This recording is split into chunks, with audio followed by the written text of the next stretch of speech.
Hi friends, welcome to finschool.in. Today you're going to learn when to use IRR and NPV for decision making process. Let me take you to the case study. Mr. Avinash, who is a MBA graduate, wanted to start his business along with his family friend Mr. Arun. Avinash and Arun are two friends who wanted to start their business. Where Avinash is a MBA graduate who aspired to become an entrepreneur, approaches Arun. Arun is currently a software engineer who likes just to be a sleeping partner and wanted Avinash to take care of the business activities. Hence Avinash has prepared two business proposals, Project A and Project B, with initial required capital and estimated cash flow for 4 years.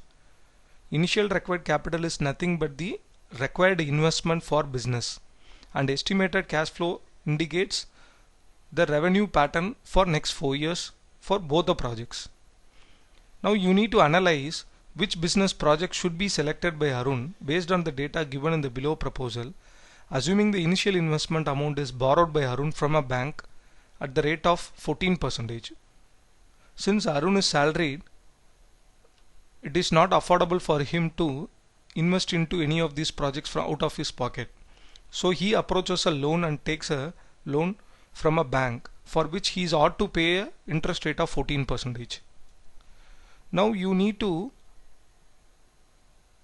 analyze and justify which project is more viable and more profitable. It is either Project A or Project B. Going back to Project A first. Year 0, the investment required amount is 8 lakhs. From year 1 till year 4, the revenue outflow has been given. Now you need to calculate two different outputs.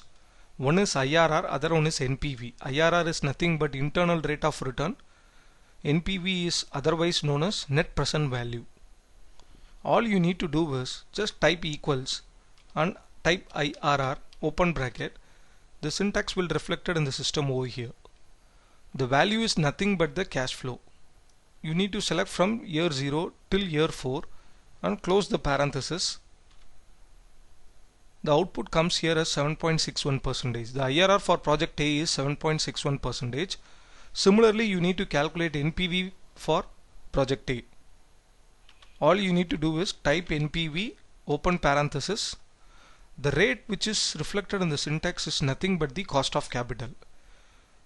What is the cost of capital here in this case study? It is 14% because the initial investment is borrowed from a bank for which Arun is ought to pay interest rate. So there is a cost involved in the investment which is 14%. So it makes sense for any project to benchmark 14% of return. Over and above 14% of return makes sense for any project to be undertaken. So we are benchmarking 14% return in this project. And the value is nothing but the cash flow which you need to select. Close the parenthesis. The NPV is minus 1,25,901 rupee. This is the NPV. Similarly, you need to calculate the IRR and NPV for Project B as well, for which you can just select on the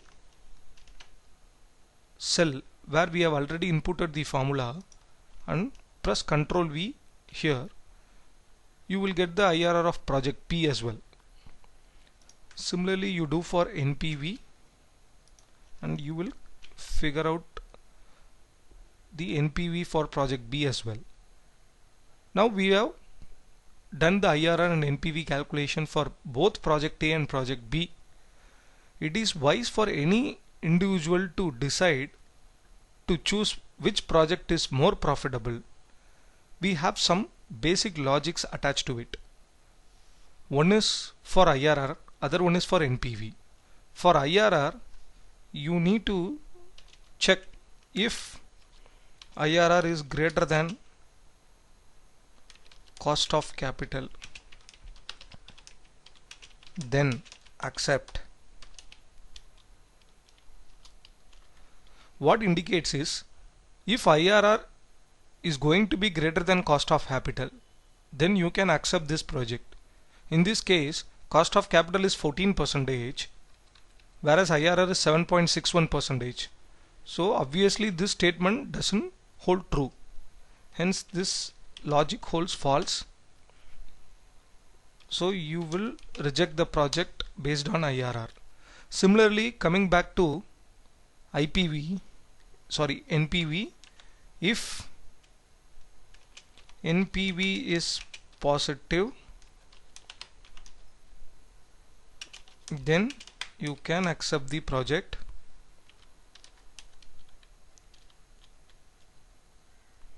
This statement also holds false because NPV is negative here.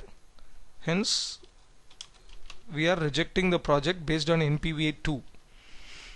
Project A is completely rejected because both IRR and NPV logic holds false.